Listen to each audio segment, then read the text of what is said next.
Good evening, folks. Welcome back to the channel. It's good to see you. It always is. I hope you're doing well. We've got some quarterfinals for us today.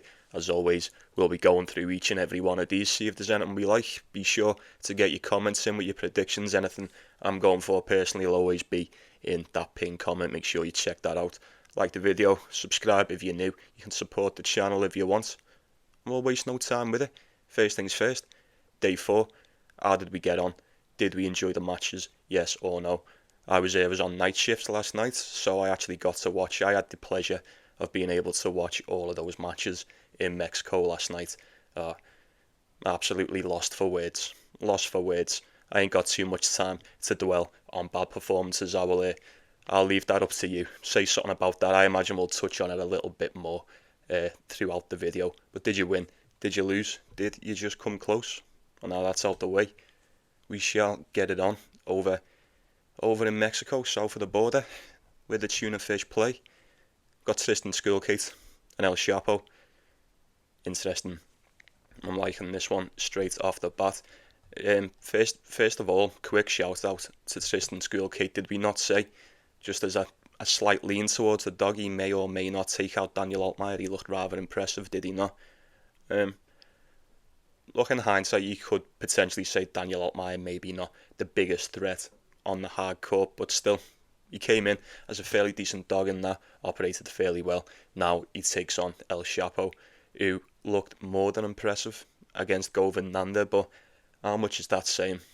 How much is that saying? I mean, I completely expected El Shapo to win that one. He looked fantastic too. He really did. 6-1 in the first, 6-2 in the second. What more can you ask for there? What more could you ask for that? He needed a win, and that's exactly what he got.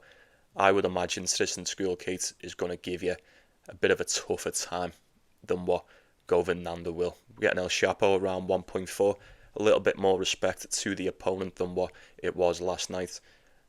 Tiny bit of cash coming in on El Shapo, you'd expect that anyway. I don't know, man. Like I said, I mean, taking out Daniel Altmaier is one thing. The comeback against Wu was pretty impressive. Statistically, I think, on the percentages that matter, I think Tristan Schoolkate, you can go look yourself, but he's just edging it out on pretty much all of them. Seems to be operating at just the slightest of levels above El Shapo from what we've seen. But like I said, we've seen one from El Shapo against a rather low caliber opponent, as opposed to the 2 games from Tristan Schoolkate, so maybe that's not really a good way to look at it. Once again, I would expect Denis Shapovalov to get this one done. I'll be rooting for him to get it done. These Aussies seem to be doing bits over in Mexico. Can't help but notice that. Don't know whether that's a thing or not, but I couldn't look away from El Shapo in this one. He looked fantastic. He looked just as good as what he did at the start of the season until it all begun to unravel for him. Is it time? The time is up. The time is now for El Shapo. I hope so. I hope so. This is a perfect draw for him to at least get to the finals anyway. You probably expect he's going to bump into Rublev along the way. He may or may not. I'm assuming he will. Maybe it's a bit too soon for that. But I'll be on with El Shapo on that one, folks. 1.4. So you were impressed with him last night. On his day, he deals with Tristan Schoolkate with, I wouldn't say relative ease, but I would expect him to be able to do this in straight sets. Maybe like a 6-4, 7-5, or even get a tiebreak. I don't know. Tristan Schoolkate's decent. He's strong as well. 27 wins, 15 losses on the hard court this season. No joke. No joke. It's just food for thought. Don't know what the total will be. Maybe it'll be, I don't know, say the total will be 22.5. Think it could go over? I'm not too sure. I would love to go with El Shapo, but there's something inside me that's saying I don't really feel like going against Tristan Schoolkate at the moment. I'm not saying he's better or he's playing better at all, because they're both fairly similar in how they're operating, but Shapo's tricky, man. He's tricky, he's not like most. He brings something different, doesn't he? He really does. Can be a nightmare to deal with on the day. He could prove to be too much for the Australian in this one. I would be leaning towards the Canadian to get that one done, no doubt. And then we'll move on to Adam Walton, James Duckworth. Now both of these, what are the odds of getting both of these last night? Jesus Christ, these looked fantastic. I say they look fantastic. Adam Walton looked fantastic. James Duckworth, Davidovich Fokina looked like a fucking idiot. He looked like a damn fool last night. And you know what, looking back on paper at the results, it may not do it justice. He played so fucking bad. He really did. But then, just when I thought it couldn't have got any worse, up steps Nishesh Basafareddy with arguably one of the worst performances you'll ever see in your life. You'll ever see. Now, I don't want to take anything away from either one of these, but come on, let's be real. Let's be real. What the fuck were those matches last night? I'm not mad by any means. You can't take anything away from either one of these. James Duckworth, I can't help but feel like Davidovich Fokina made him look like a top 10 player, whereas Adam Walton really did look good, and Nishesh pretty much had nothing on the day. It was kind of went both ways. But James Duckworth, I feel bad saying this because it was a really good win for him. Like I say, he just bitch slapped Davidovich Fokina for 2 sets. Couldn't believe what I was seeing. I don't think it would have took much to be able to deal with James Duckworth. And here's me saying that like a non-tennis player, but I'm just looking at who's left in this draw, especially going off what Adam Walton done last night. I feel like even 70% of that may have taken out James Duckworth yesterday. I don't know. It's just food for thought. He's considerably younger as well. This is what, 7 years between them, something like that, is it? No? Getting it wrong? I don't know. It's all fucked up anyway. Why isn't that loading? That was loading, but it's not anymore. Doesn't matter anyway. It's irrelevant. I just think Adam Walton looks a little bit younger, a little bit fresher, harder, better, faster, stronger, all that stuff. What are the odds on this? 1.6? What did this open up at? You may be wondering. 1.7. It's all the way down to 1.6 for Adam Walton at the moment. Just going off what I seen last night, I was a little bit more impressed with the performance from Adam Walton. Head-to-head is 2-1 to James Duckworth. They played each other twice last year, once in 2023. All on the hard court too. Maybe it's time to even it out. I'm not too sure. Like I said, I didn't really expect either one of these to win last night, so now they're pitted against each other. I couldn't split the two. I kind of agree with Adam Walton being a favourite in that one, even if it is only just a slight favourite, but you do with that what you will. We will move on to, who's this? Andrei Rublev and Emilio Nava. Quick shout out to Emilio Nava. I thought he was toast in that tie break against Buse, as I imagine we all did. How did he come back from that? You just can't write it, can you? You cannot write it whatsoever. Great shit, nonetheless. Andrei Rublev, just, a bit of a layup, relative ease against Hernandez Serrano. What more would you expect? Expected nothing less. 6-3, 6-2, easy as you like. I imagine you'll probably run into a bit of a tougher time against Emilio Nava, especially the way he seems to be playing. He seems to be playing on pure vibes, does he not? Vukic in straight sets and then pulling off the win in the third set tiebreak against Buse. Fantastic. But how is he going to get on against Rublev? Not too great, I would imagine. It's a tough one. It is. Are we at that time again where I'm so certain about Rublev and Nava just turns up and beats him? What I will say is this: the spread's probably going to be around 3, 4.5. I couldn't talk you off that whatsoever.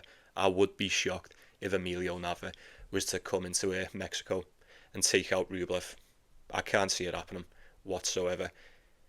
These 2 wins that he got over in Mexico are the only 2 wins on the hard court this season. What are the odds he takes out Andrei Rublev at the moment? He's back in the top 10 now as well. I think, is he just 10th in the world? Yeah, back in the top 10. And he most certainly played like it last night. We're all more than aware of the player that resides within Andrei Rublev. He is 10 times better than the majority on tour. It's just when you get it. He remains a massive favourite to win this tournament, and rightly so.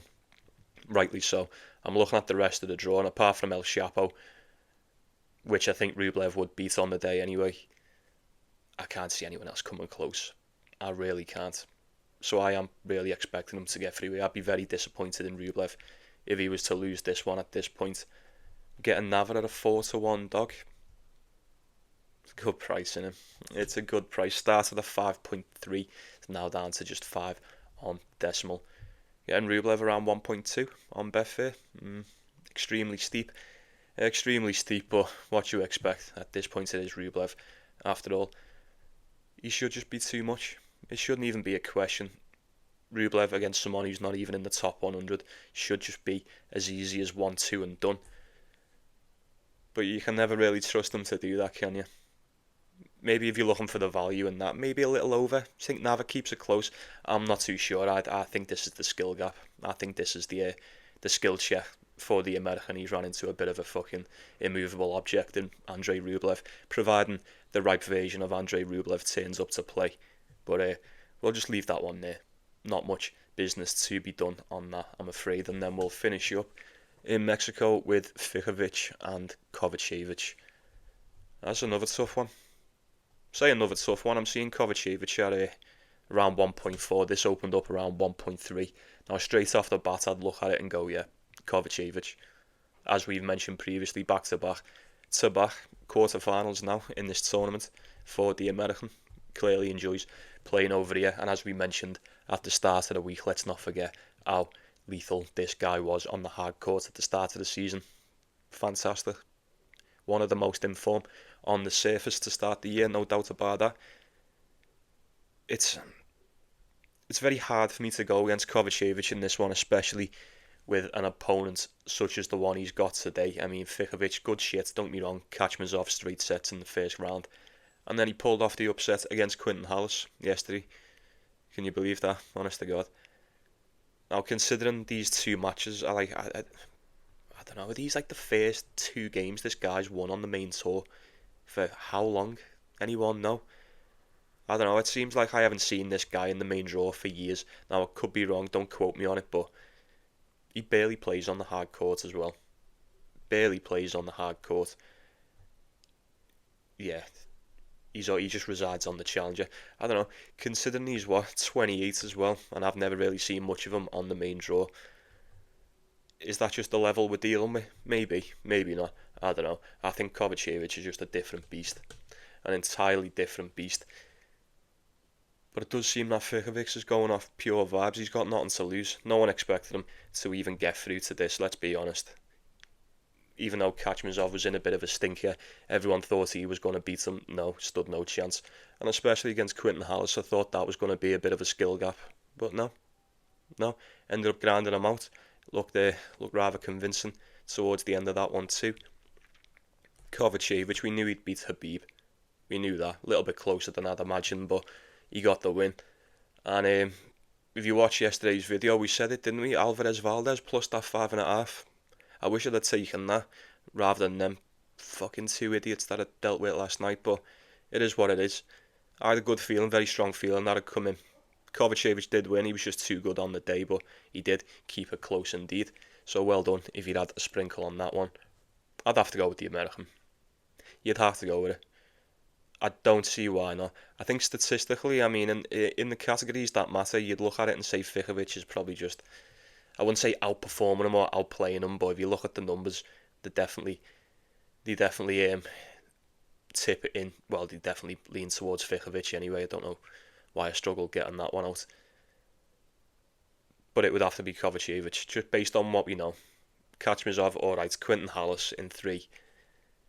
How many times this season have we said it's the fitness with Quinton Hallis? Now, I'm not making excuses for him in that one. It was great shit from Ficovich, but how much further is he destined to go? I'm not so sure. I fear this may definitely be the end of the road for Ficovich. I think Kovacevic will just be too much.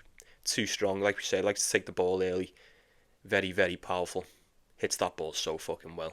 He does. When he's playing like this, he is very tough to deal with. Hard to handle, nightmare for most, as we've seen earlier on in the season. So 1.4.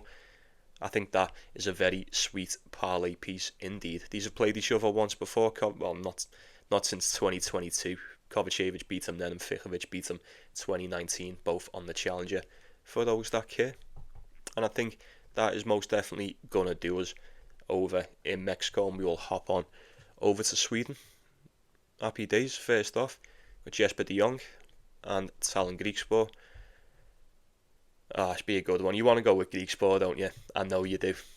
Don't lie, I know you do. I'd want to go with him too. Head to head is 1-0 to Jesper de Jong. Let's not forget these played each other in France earlier on in the year. Straight sets on the indoor hard court. Tie break and 6-4 going the way of Jesper de Jong in the quarterfinals too. And now they meet again. Tallon Griekspoor, he looked a bit started off a little bit ropey against Pellegrino, then quickly reminded everyone how you can just snap back into form and elevate the levels. Came back, beat him in 3. Happy days. De Jong, to say he pulled off the upset against Victor Privé may not be that fair. You know, just before that match started, those odds shifted quite heavily. Not towards Jesper de Jong, but a shit ton of money came in on that guy, and rightly so as well. Straight sets. Happy days. Well done if you took that. And he looked good in the first round too against a guy I've never heard of. But now they're pitted against each other. Just the one game in the bag for Tallon Griekspoor as opposed to the 2 for de Jong. We know de Jong can operate very, very well over on the clay, as we've seen the past few years. I mean, Tallon Griekspoor tends to be a bit of a different beast, does he not? He has went 16-3 on the dirt this year. Tallon Griekspoor has went 14-8. Now, contrary to what the head-to-head would suggest, I do feel like Tallon Griekspoor would be the way to go in this one. If they were to both turn up on the day and both deliver the best version of themselves, who do we think's going to prevail? It's probably Tallon Griekspoor, right? I know I said in the last video, you kind of rolling the dice on what version of him's going to show up, because in the matter of days we had Mallorca Griekspoor, who won the title, and then we had Wimbledon Griekspoor, who looked fucking horrendous. So I don't know. That's kind of made me a little bit hesitant to fight on this guy, at least for now anyway. Maybe that's a little bit stupid, but I couldn't look away from Tallon Griekspoor getting this one done. Just on sheer ability alone, de Jong's no joke. He's no joke. He's really good. We've seen him pull off a couple of upsets so far this season. Tends to do the majority of the business, if not all of the business, definitely this season on the clay. 1-3 on the hard, 2-5 on the grass, 16-13 on the dirt. I think he could keep it close. The odds would most definitely suggest that. Maybe the spread isn't going to be enough for me to take the dog on that. I think Tallon Griekspoor at 1.6, it's probably as good as it's going to get. You know the way the Griekspoor, he loves himself a tiebreak or two. He loves to make it a lot harder than what it needs to be more often than not. So maybe lean towards an over, or I'd just go with Griekspoor on that one. It's entirely up to you. And then we've got Ugo Carrabelli and Filip Misolic. Who's it going to be? This is very interesting, and I'm looking forward to watching this. Getting Filip Misolic around 1.7. I'd see him right. He opened up around 1.55. Quite a bit of cash at the moment coming in on the Argentine, and I don't hate it whatsoever. He's played decent. He's played decent this week. He was good against Christian Garin, and we did mention him as a slight lean against Van der Zandschulp, and he pulled that one off in 3. Happy days. Most definitely snapped back into winning ways after the bit of the slump that he was in. Filip Misolic, though, he's looking tough. This guy's looking hard to beat if anyone is. Come through qualifying in straight sets. Beat Elmer Moller. Barely. I say barely. It was a good performance. He got it done in 3. And then the same against Nuno Borges. Fantastic. Fantastic against the defending champion of Sweden. 3 sets as well. Dropped the first set, won a tiebreaker, and then finished them off 6-3. Sound. Chef's kiss. Have a bowl of that, if you will. But now they're pitted against each other. I think that... Let me guess, I feel like the play is going to be Misolic today, innit? I feel like that's what I'm going to be seeing. I'm just guessing anyway. I could be wrong. Head-to-head is 2-0 to Filip Misolic anyway. He played them in Bucharest earlier on this season on the clay. 6-3, 6-1. Absolute beatdown.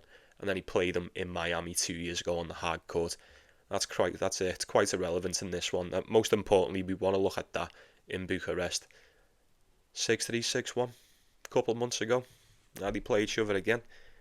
And the odds are so close. The odds are so close. And I know Ugo Carrabelli, I've just said he does seem... I mean, 2 games in, maybe it's still just... If he gets past Filip Misolic, maybe we can say he's snapped out of the rut. The one against Christian Garum, fair enough. Van der Sandschulp, fair enough. He was on an absolute stinker prior to this tournament. Filip Misolic has looked fairly consistent throughout the entire season. I think at 1.7, I'd much prefer to take him at 1.7 than the opening line at 1.5. Absolutely, 1.55 rather. I don't know. You let me know on that one. Is this another over spot? Both of them Misolic games in the main draw have went over. The last one where Ugo Carrabelli went over. Maybe this one does too. Fancy Ugo Carrabelli for a set while he's still a dog.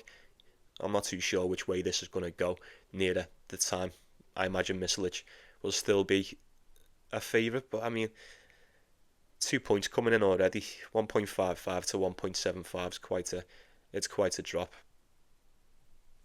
I would still go with him though. Like I say, he looks super strong.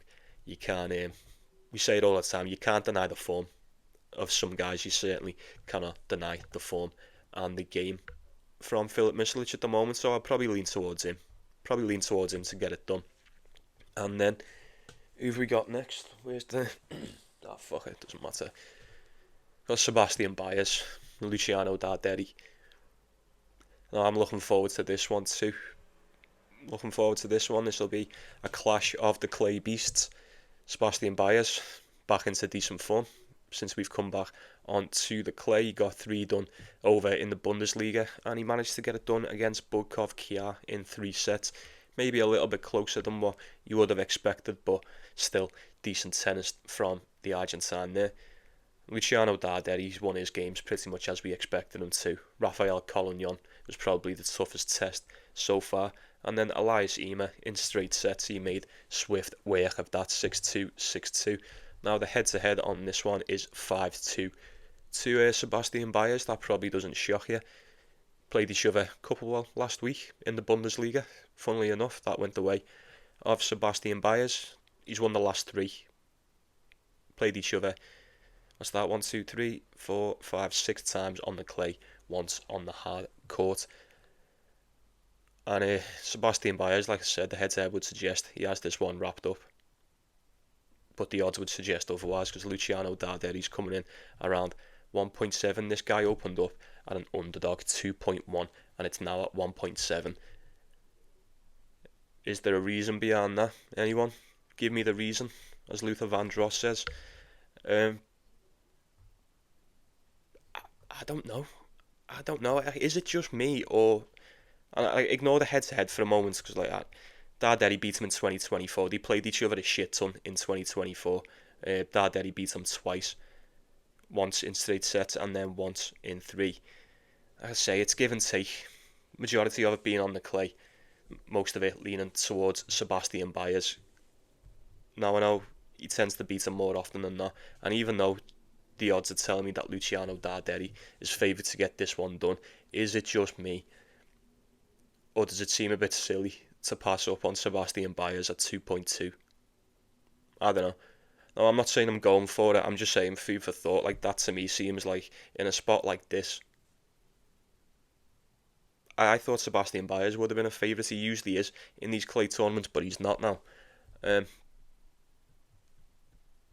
don't know. I'm not too sure. Darderi is really good. I know that. He is very good. These only got 2 years between them. Is Darderi only 2 years younger than Baez? That's crazy if that's true. I don't know. Maybe I thought Sebastian Baez was a little bit older than what he was, but he's clearly not. That's irrelevant anyway. We could be in for a long one. The last one's just went over in the Bundesliga. I don't know how that format works in the 3rd set, but they did both take a set off each other. They've both taken a set off each other in the past 3 games. We could be in for an over spot. I wouldn't mind taking Sebastian Baez just for the 1 set if I was doing a parlay. It's a nice little parlay piece, if you'd ask me. Darderi has looked fairly solid. He looked more solid against Ymer than what he did against Collignon. Probably more solid than what Baez did in his first round too. Do I agree with him? being 1.65 as a favourite in this? Probably not. Probably not. But then come tomorrow, I may sound rather foolish because Darderi might just turn up and absolutely maul him, but I wouldn't have thought so. I wouldn't mind just taking a punt, just on, just as a one-off. Maybe just take a punt on Sebastian Baez while he's a dog. I say he tends to get the better of him more often than not. He could easily do it again. You don't need me to tell you that. I don't know. I'm not going to waste any more time on it. I could go round in circles with that one for hours. And we'll finish up with, it's Francisco Cerundolo and Damir Dzumhur. Happy days. Francisco Cerundolo managed to get past Mariano Navoni 6-3, 6-3. Very convincing indeed. That is most definitely like the Cerundolo we know, and we do know Navoni has proven to be a bit of a task for him in the past. Now Cerundolo comes into this one at 1.25 against Damir Dzumhur. He did just go 3 sets with Hugo Gaston yesterday. Pulled off the upset against Sebastian Offner in the first round. Standard shit. I'm not saying standard shit. I mean, it was good stuff, obviously, but it's kind of routine performances from what we get from Damir Dzumhur. We're more than aware of the level that he can bring when he's performing like this.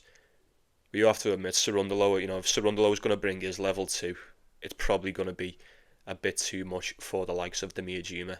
We know Damir loves the clay. He thrives on the clay. But so does Cerundolo, man. This guy's a beast over on the clay. 20 wins, 9 losses this season as opposed to 19 and 14 for Damir Dzumhur. Damir is currently on a 3-game winning streak, so he's in nice form for the clay. Cerundolo, coming off that 4-game losing streak, entering over in Sweden, coming up against Navone could have been a lot more difficult than what it ended up being. Happy days. 1.25 is very steep, but maybe that's just testament to how good Cerundolo is going to be in this matchup. I'm not too sure. Maybe have a look at Damir on the points. I probably wouldn't go for that personally. I would be expecting Cerundolo to get this one done and advance into the semi-finals. You'll wait on that one. I'm not too sure. We won't get ahead of ourselves, but if Cerundolo gets through, will he get either Baez or Darderi? Maybe. I'm not too sure. Let me have a quick look on the tournament draw. Yeah, he will do. Could have some quality semi-finals ahead of us tomorrow, folks, but we'll cross that bridge when we come to it. And we'll wrap this shit up over in Switzerland. We've got Roman Burruchaga and Ignacio. Is it Buse? Is that how they're saying it now? Buse. I'm just going to call him Ignacio, or the Peruvian kid. Like I say, they were calling him all sorts the other day. Fantastic. You're getting the Peruvian around 1.8, am I seeing? Yeah, around 1.8. Now, he was quite a fairly decent dog when this opened up over here in the UK. 2.4 this opened up at. He's now sitting at 1.73. Sound. That's great. That's great, I suppose, if you wanted to take him as a dog. He's looked good, has he not? He's looked really good. He came through qualifying, beat Ramos Vinulus, Patrick Siraj, and then pulled off the upset against Laszlo Djere in 3. Just managed to outwork him, outlast him, managed to raise his level and maintain the level throughout the majority of the match. I noticed that. And then same could be said for Kamil Masharach. I thought this guy was done for after that first set. He came out and got absolutely beasted by Kamil Masharach, and then he came back 7-5, and then he gave him a taste of his own medicine to finish him off. Hit him with a little 6-1 of his own.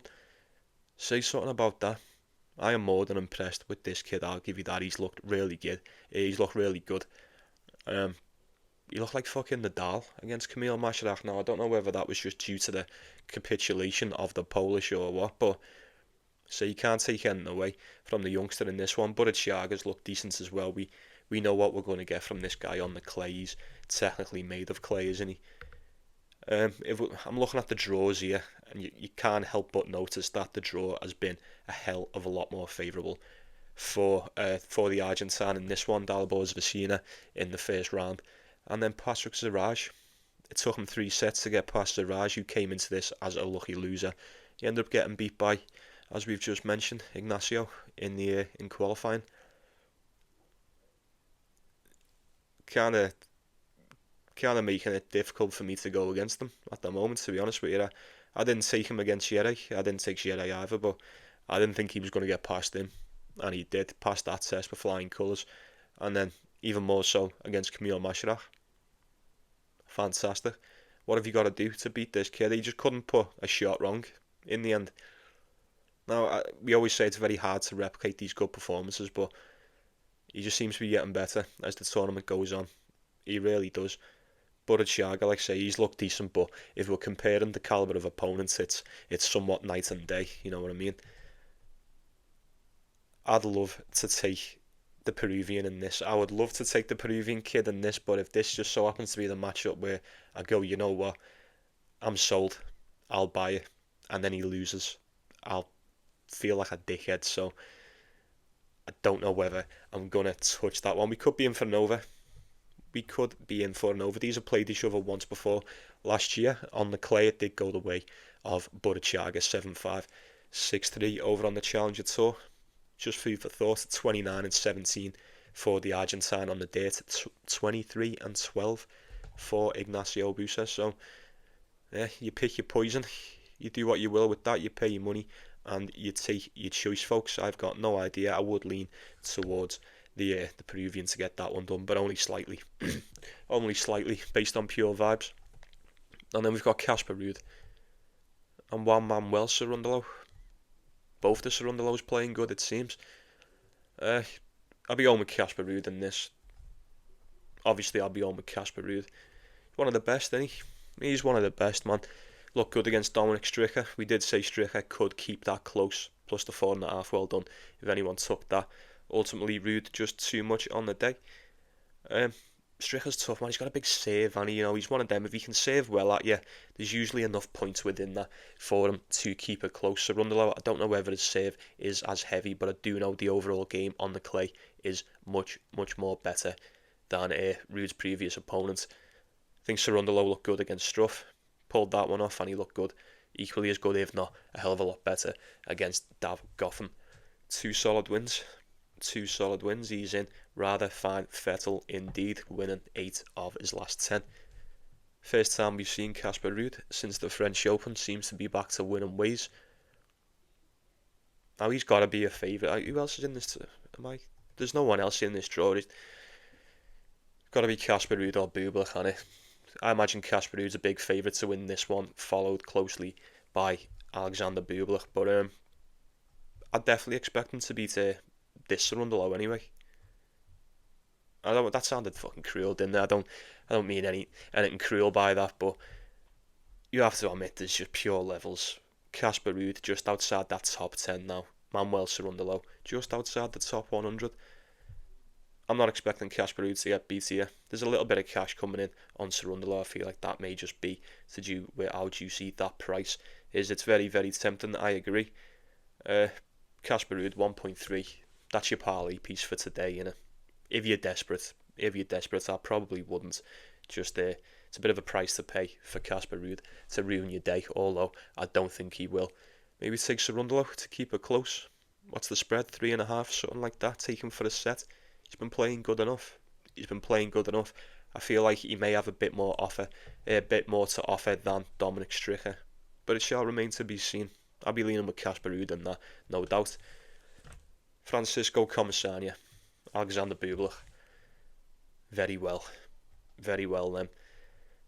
We got that price for Bublik yesterday. I was a bit concerned with it, and here we go. I said it, didn't I? I said it. We'll be looking at back and going, that was an absolute fucking steal. 6-2, 6-3, just wiped the floor with Shevchenko. Kinda knew it was going to happen. It was always going to happen, man. It was always going to happen.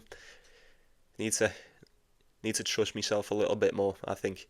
Same with Comesana as well. I knew he'd beat Baez, but he looked a lot more better than what I thought he would. 6-1 and 6-4. Beat the shit out of him. Happy days. Comesana's looked decent since we've come back onto the clay too. And if Comesana's looked decent, then Bublik's looked decent too.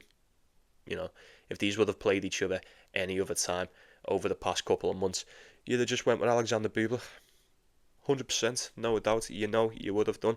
These have never played each other before. We're getting Bublik at an even better price today. 1.6. 1.6. He opened up at 1.4. It's now went to 1.6. A little bit of cash coming in on the Argentine. As far as a clay court game, I'd say, well, Comesana most definitely prefers the clay. There's no secrets about that. Alexander Bublik can just play good pretty much everywhere. Does the majority of the damage on the hard court. That's where he shines. But he's been fairly decent on the clay so far this season. Probably one of the better that we've seen. 16 wins, 16 losses for Bublik, 18 and 12 for Comesana. Bit of a contrast in styles, innit? I think Comesana is a little bit more flashy with it. You know, I always say he's got the shots on his day. He really does. Probably able to navigate the clay surface a bit better than Alexander Bublik as well on the day. But this guy just brings pure strength. Just blast the shit out of you with that save. And even if you manage to get something back on it, the baseline game is fucking top notch, innit? It is. You can't say it isn't. I'd expect Bublik to get this one done. I would. I wouldn't be surprised to see a well, it's probably not going to be, is it? Oh, will it? I wouldn't be surprised to see a Bublik and Casper Ruud final. I feel like that's set in stone.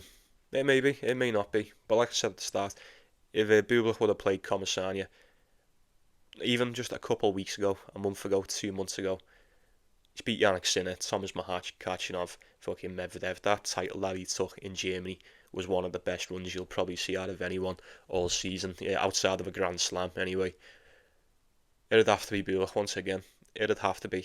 I would imagine Comesana's got more than enough to bring it, hence why they're giving him a little bit of respect on the price there. I think he's going to take a set. I think he takes a set off Bublik. Do you think if Bublik breaks him, we're going to rely more on Bublik just sort of breaking himself and having a dip in level? I'm not too sure. I don't want to take anything away from Comesana before we've even hit a ball, but there's only one way that I could look on this, folks, and I feel like you're more than aware of what that way is. So I'll wrap this shit up with was this today? Have I just watched this? No, I'm getting confused. We've got Jeremy Kim, Arthur Cazot. I've got no idea in this one. Head to head is 2-0 to the Frenchman in this. They haven't played each other since 2023. That last one was on the clay, and it didn't get much closer than that. 2 tiebreaks, well, a tiebreak apiece, and then 6-4 in the third from Arthur Cazot. Both in decent form. Jeremy Kim seems to be playing really good over in Switzerland. Arthur Cazot seems to be playing rather decent since his little spat of form that he had over in Wimbledon before he bumped into Di Minor, and now he's back to winning ways over in Switzerland. Happy days. Basilashvili and Etcheverry both in 3. Pesaro and Calvin Hemery for Jeremy Kim. Hemery in 3, and then Pesaro in 2. Fantastic stuff for Pesaro. May have been good for at least a set, but apparently not. But you know, the way some of these favourites have been playing this week, I'm not really surprised that he didn't even manage to win one set when he was favoured to win the match. It is what it is. You can't take anything away from Jeremy Kim in this one. Once again, home dog, just like he was against Pesaro. Arthur Cazot put in a decent one against Basilashvili, put in a decent one against Etcheverry. But I feel like Etcheverry's been quite off the boil so far this season, so maybe that doesn't hold as much weight as that win normally would. Arctic Cazot 1.55. I don't like it. This would be a dog or nothing situation regardless of what that head-to-head would tell you. I ain't got much for it. We're touching on 40 minutes. I've got some night shifts to get to. I've got to try and get this video uploaded a couple hours before Mexico starts, and I need to decide what I'm going for. I ain't too sure yet, but I will make my decision while I'm uploading this vid. But that'll do us, folks. I'm going to leave it there. Thanks for watching. Appreciate you stopping by, watching the show. As always, means a lot to me. Stay beautiful. You take it easy, yeah? You take care of yourselves. You take care of one another. Like and subscribe. Be sure to get your best bets in. Let me know what you're going for. Don't be shy. Share with the group. I'll see you later, yeah? Have yourselves a good night, folks. It's always a pleasure. Let's go get that cash today. I'll see you tomorrow.